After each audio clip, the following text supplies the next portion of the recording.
Julian Story, an Australian man, 39 years old, participated in a reality show called Beauty and the Geek. He was teamed up with a woman named Tamika Chesser. Now, his life was spiraled out of control after the two got together after the show. In fact, Chesser is now accused of chopping his head off and walking away after setting his body on fire. Let's look into this crazy case of Beauty and the Geek.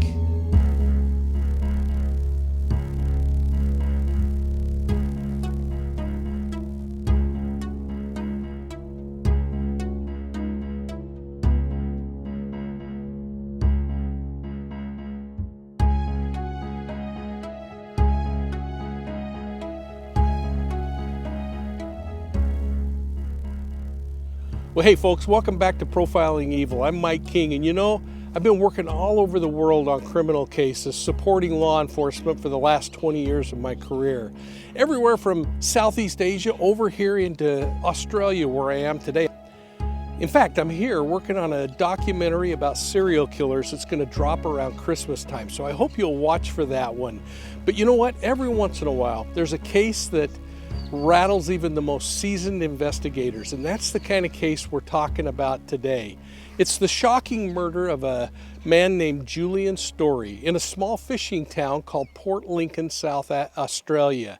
This thing has captivated true crime followers around the globe. The suspected killer in this case, former Beauty of the Geek contestant Tamika Chesser. She's accused of killing and dismembering the 39-year-old Julian Story before setting his body on fire. That way, she hoped she could get away with murder.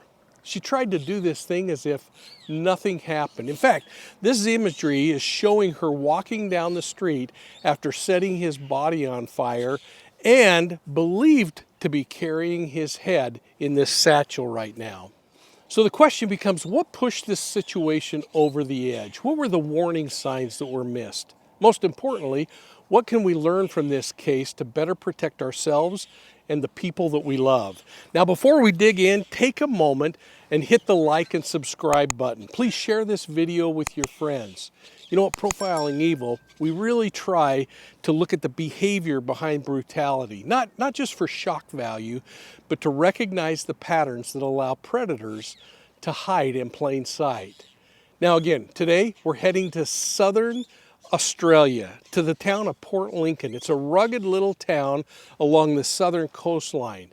Now I know this region pretty darn well. I visited nearby Adelaide, where my uncle actually once lived, and I've worked closely with law enforcement in communities just like this one. Now, while its nickname is the seafood capital of Australia, Port Lincoln is also marked by geographic isolation, frankly, limited access to mental health care, and pockets of social marginalization. Now, beneath the postcard beauty, there are some vulnerabilities that sometimes go unseen. Julian Story lived a quiet life, no criminal history, no scandals, just a man who was trying to get by in a town where everybody knew everybody. He shared his apartment with Tamika Chesser, his on-again, off-again girlfriend, and reports from neighbors suggest that there was a rocky relationship going on, though details are remaining kind of sparse. Now, Chesser, by contrast, had a public persona. She gained fleeting fame in the 2013 Beauty and the Geek Australia role, playing the role of a confident, outgoing beauty. Now, clips from the show her mimicking dolphin sounds, giggling on cue, the kind of contestant that seemed to grab attention. But reality TV only shows you what it wants to show you. After her 15 minutes of fame, Chesser leaned into social media. Her posts became increasingly provocative, cryptic, and erratic at times. Well, sometime around midnight on June 17, 2024, police believe that Chesser killed Julian Story.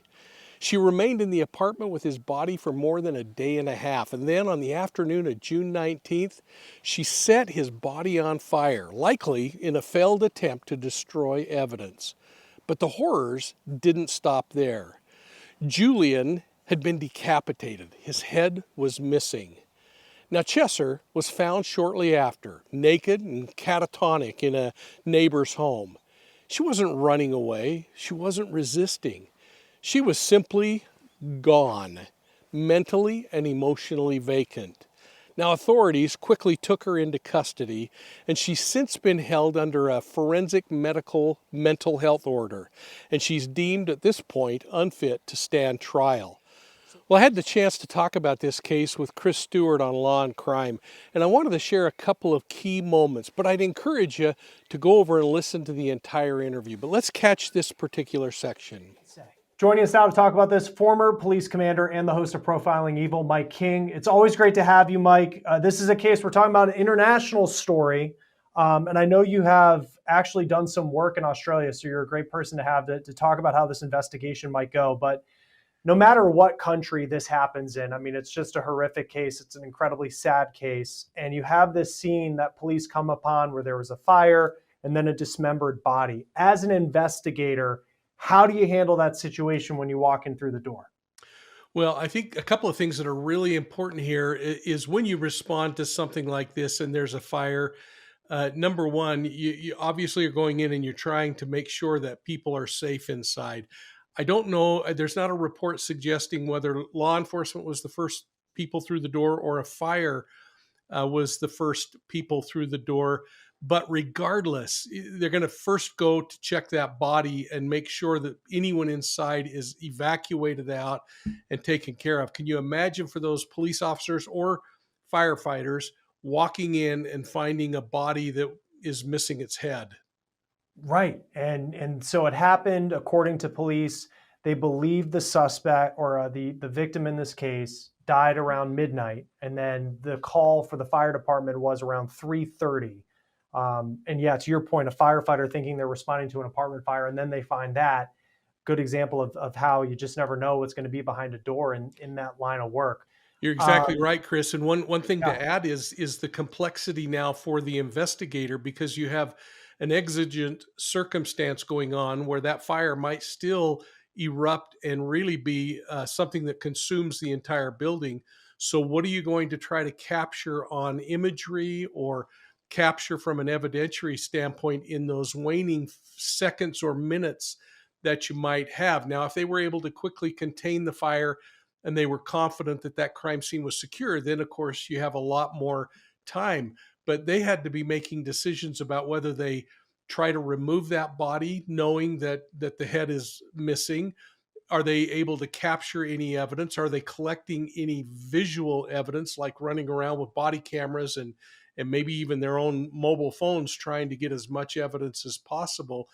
But you're on a time limit that clock's going to expire pretty quick if that thing erupts into flames. So this is a terribly dangerous crime scene and a terribly dangerous situation for law enforcement, who undoubtedly at the same moment, if there is a fire still going, have to worry about evacuating an entire building. So let's talk a little bit about the crime scene in this case. First, decapitation is rare, especially in domestic homicides. And when it happens, it's often tied to severe psychological breakdowns, delusional thinking, or attempts to obliterate a person's identity. Forensic investigators have asked, was this symbolic in nature? Was it strategic? Or was it just pure psychological collapse? But then there was the burning of the body, or at least the attempt to burn the body. This is a classic attempt at evidence concealment. It destroys tissue. It destroys DNA, fingerprints, or at the least, that's the idea in these kinds of events. But in most cases, it doesn't work. Fire complicates an investigation, but it rarely ends it. As we examined this case on Profiling Evil, these behavioral layers mattered.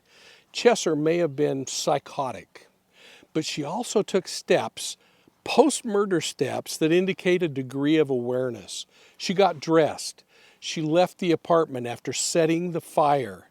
And that contradiction between delusion and calculated behavior is exactly what the courts and forensic psychologists have to now wrestle with. And just recently, a disturbing new development occurred in what appears to be Julian's missing head being discovered. It was discovered by a dog walker on the Parncala Trail. Now, this little dog, a beagle named Benji, led his owner to this grisly find just off that popular walking path outside of town. Police believe it had been left there, the head, shortly after the murder, and it was missed during initial searches. Now, police, in fact, had given up the search the day before. Forensic testing is still underway, but all signs are pointing to this being the final piece of Julian's remains. With the discovery of Julian's head, law enforcement held a public press conference, and I want to share that press conference and give you an opportunity to hear firsthand from law enforcement what they found when this head was discovered. Information from a member of the public in Port Lincoln that they had located in a scrub area what appeared to be a human skull. The remains were located in the scrub, as I said, in an area that was not in view of the public or nearby to any walking paths. And I'll show you a map shortly, and it's in an area that's east of Hindmarsh Street and north of Slipway Road in Port Lincoln.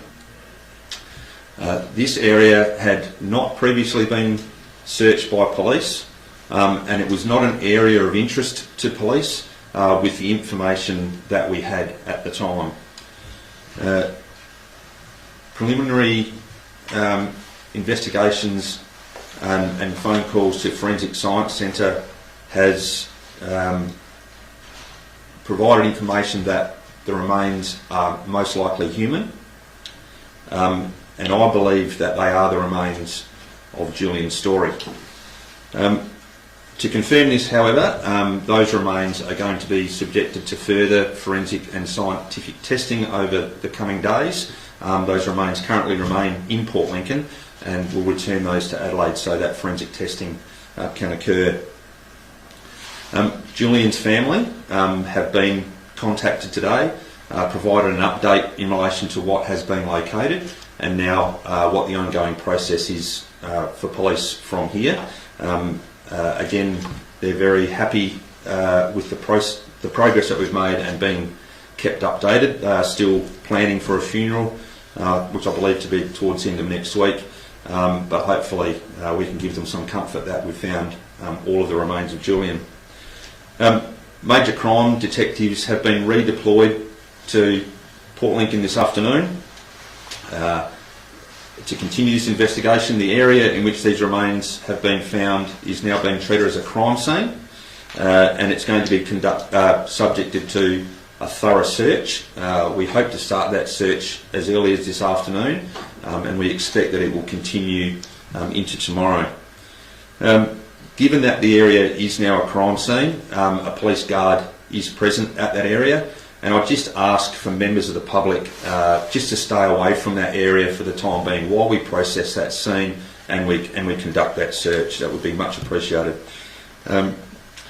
Again, I just want to take this opportunity to thank the Port Lincoln community. As I said last time I spoke, they have been through quite a process in the last few weeks with the spotlight on their town. It's been difficult for the members of that community, but I want to thank them again for the assistance they've provided as part of this investigation, because today's development and what has been located has actually come from information by members of that community. So by them coming forward, it's helped our investigation and also helped the family. So just before I take questions, I want to show on the map what is now our area of interest in concentration with the search. So around the corner is the township of Port Lincoln. However, you'll see sort of where those three lines are is where we say the remains have been located. The marina of Port Lincoln is sort of down off the map towards the bottom, but Hindmarsh Street here, Slipway Road there, you can see it's quite a large area of scrub and bushland that is going to take a little bit of time to work through. That area does need to be searched now methodically for any other evidence that might be there apart from what we believe to be Julian's remains. So just a broader map of where that is in terms of the location. So it's in that area. And as I said, that's not an area that had previously been searched by police and wasn't in our search area. Detective Superintendent, given, is it safe to say that that is an inaccessible location, and if so, how was it that that person was able to find it?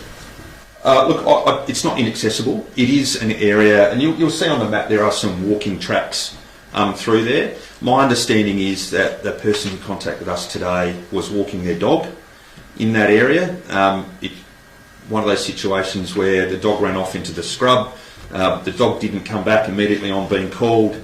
The person who was walking the dog has gone in to see what's going on, and that's how those remains were discovered. They weren't on the walking track or in visible sight or vision of the walking track, so had to actually walk into that scrub area to find it. Were they hidden at all, or were the remains buried or anything like that? Not buried that we could see. When the police arrived, they were quite in the open. Yeah. You said last update that you hadn't had a chance to speak to Tamika. Has that changed since? No, nothing's changed. Was anything else found with the skull? No, not as yet. We've just identified the skull itself, which is why that area has now been locked down, so that we can conduct a more thorough search of around that area to see if there is any other evidence. But that's all we've found at this point. Does it look like that's where the skull has been for the last few months, or is it possible that it's a recent place that it was placed? Look, it is hard to tell, and part of the forensic investigation will be able to tell us in what condition the skull is. That might actually say how long it has been in that location.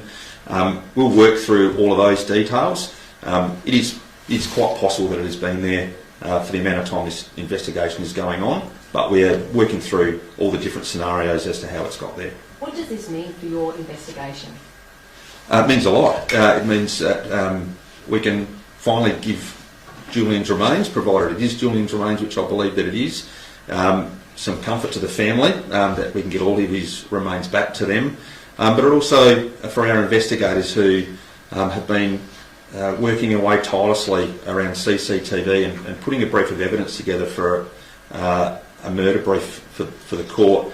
It helps tie it all together, that we're able to provide all the information, have all the remains recovered. So it's a significant find for us, and it's a significant way that we can close all the investigation off. And how is the person who found the remains, how are they going at the moment? I must admit I haven't spoken to them, or I haven't had any information about the person who found the remains.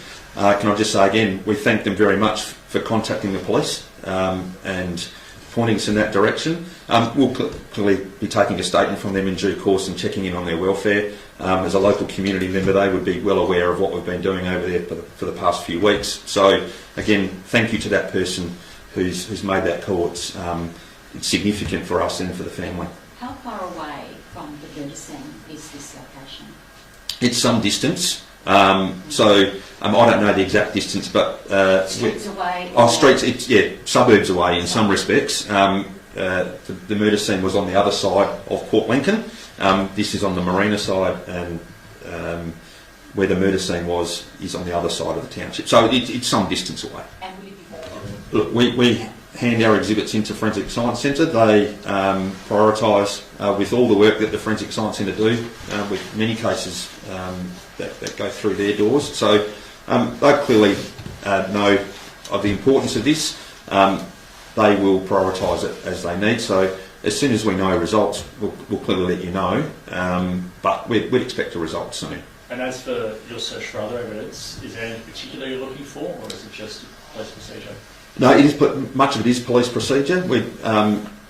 As I believe, if that's Julian's remains, we know that Tamika is likely to have been in that location, so we don't know what other evidence may or may not be there. And as part of the investigation and the thoroughness of it means that we will search. We may find something, we may find nothing, but it's definitely something that needs to be covered off.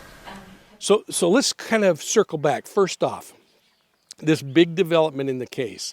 Police have confirmed that the human skull is believed to be Julian's, and it was discovered in this scrubland. This discovery, again by a dog, led police to the location. Now this is significant for a couple of reasons. Not because it closes a major gap in the physical evidence chain, but it's because of where it was found. This location is totally separate from where Julian's body was originally discovered, in the bathroom of the couple's unit, in the apartment, and on fire. It's also different from where police previously recovered several items of interest. They found some things near the town cemetery, including an Elvis t-shirt, a drink bottle, and a wristband that people and police are now thinking belonged to Julian. So, if this is all true, Tamika was taking and depositing pieces of evidence throughout the city in an attempt to throw off the investigation. Now, this opens a door to a couple of really interesting theories. One possibility is that all of this is just a red herring, that somebody dropped those items like the Elvis shirt and the water bottle, and that was done and it's thrown police off and it has nothing to do with Julian Story. Or it has everything to do with him. But this is the kind of disorganized disposal that might show some panic. It might also be calculated. But then again, it could suggest something much more deliberate. It could suggest that Tamika was trying to spread out these pieces of key evidence, different locations, different items, all in an effort to delay the inevitable, to confuse the investigation, perhaps to even buy time. But remember, this wasn't a typical dump site. The skull wasn't buried. It wasn't even hidden. It was out in the open, exposed to the elements, and left where somebody, like a dog walker, could eventually find it. And that doesn't necessarily scream careful cover-up. It raises the question of whether she was hoping it would be found and counting on it eventually being discovered. I don't think either is the case. I think she was just getting rid of it. But let's also consider the mental state component in this case. Tamika Chesser, who's now being held in a forensic mental health facility, hasn't even been formally interviewed by police. Now, her appearance in court was done during a video link, and it was in connection with 3 other matters, and she's clearly under a psychiatric evaluation right now. The court saw her with a shaved head, which may or may not be relevant, I don't know, but it adds to the overall picture of a woman in crisis. It possibly also shows an attempt to control the narrative, but I don't think we fully understand this yet.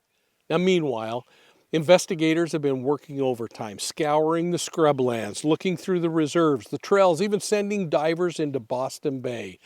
They're piecing together a puzzle that is more than just body parts.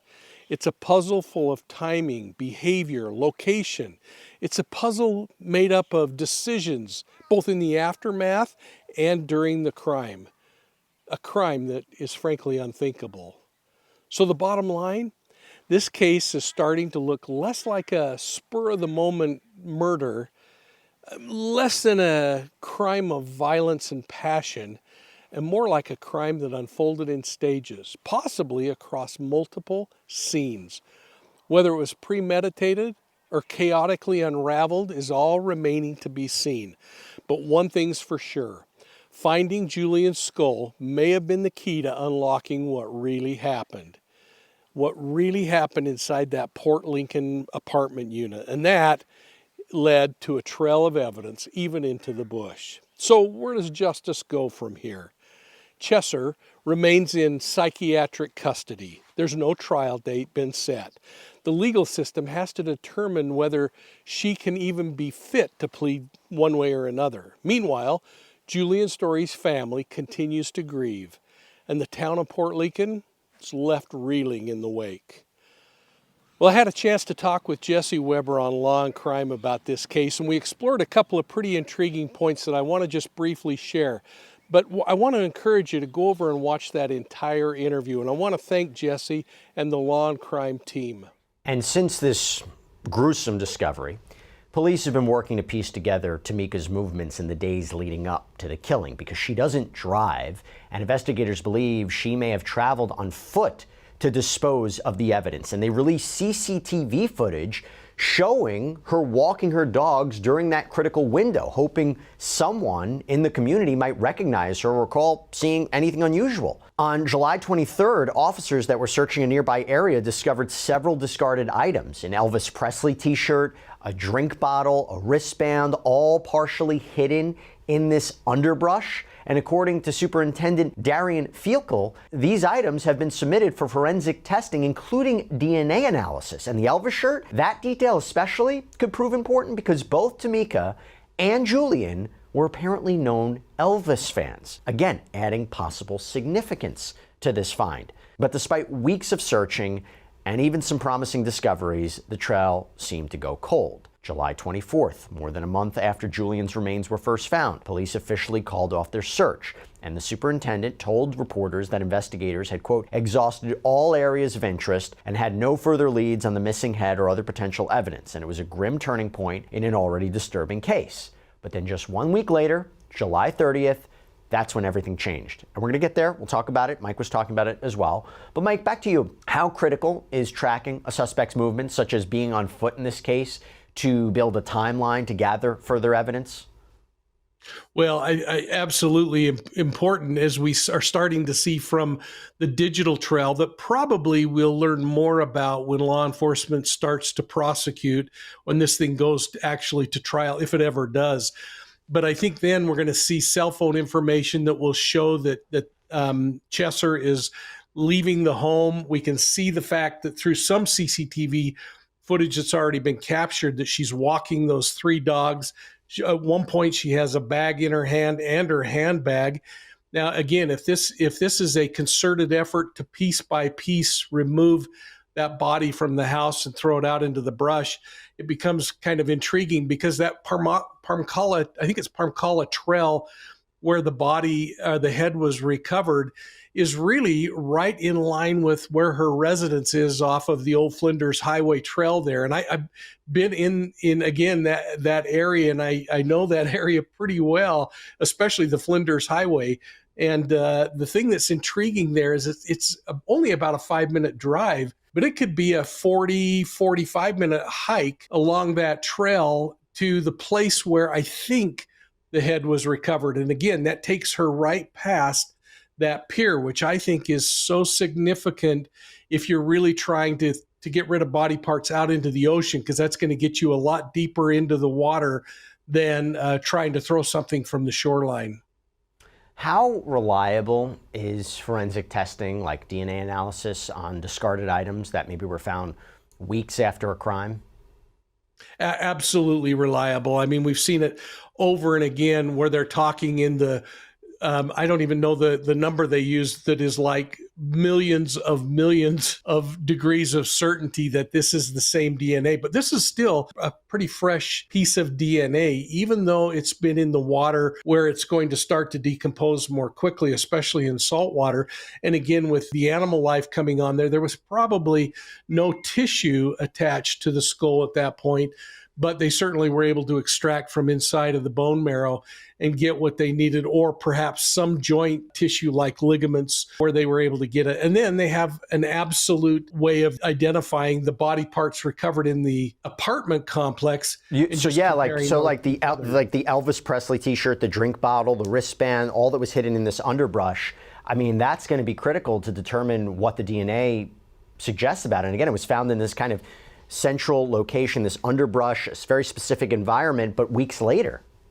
Yeah, absolutely. And the thing that becomes so important, and I mean, you're the prosecutor here, but the thing that really is so important in this thing when you start tying all that together is the fact that if in fact those items were taken and dropped at separate times, like she went out on multiple walks and dropped different items, and they are positively tied back to the victim in this case, it provides so much information about Chesser's, if it's in fact her, desire to hide evidence. And people might come up, and I think everyone's saying, well, she'll certainly claim that she was mentally ill during the time of this. But this is where behavior becomes so important, because while she may be mentally ill, this is clearly showing that she understood what she did was wrong, and she's trying to get away with it by displacing evidence.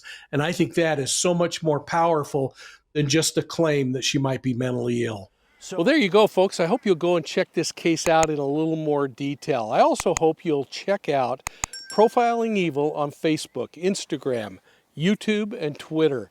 And if you like audio podcasts, make sure you're checking out Profiling Evil's audio podcasts on your favorite podcast platform. Now, this case really highlights some of the things we talk about in the book Wolves in Sheep's Clothing. It's my most recent book that's come out, and I hope that you'll check it out because it'll give you a chance to look into these predatory behaviors and perhaps start building a strategy that'll help protect you and the people that you love. You can find Wolves in Sheep's Clothing at profilingevil.com, where if you live in the United States, I'll sign the book and ship it to you for free. Anywhere else in the world, just go to amazon.com and pick up the book. And make sure while you're at profilingevil.com that you look at my other books, Deceived, an investigative memoir of the Zion Society cult, and She Knew No Fear. I think you'd find each of those books to be really enlightening and helpful in your pursuits in the true crime experience. Hey, so from Northern Australia in the Australian outback, I want to thank you for your support of Profiling Evil. And we'll see you soon at the next crime scene.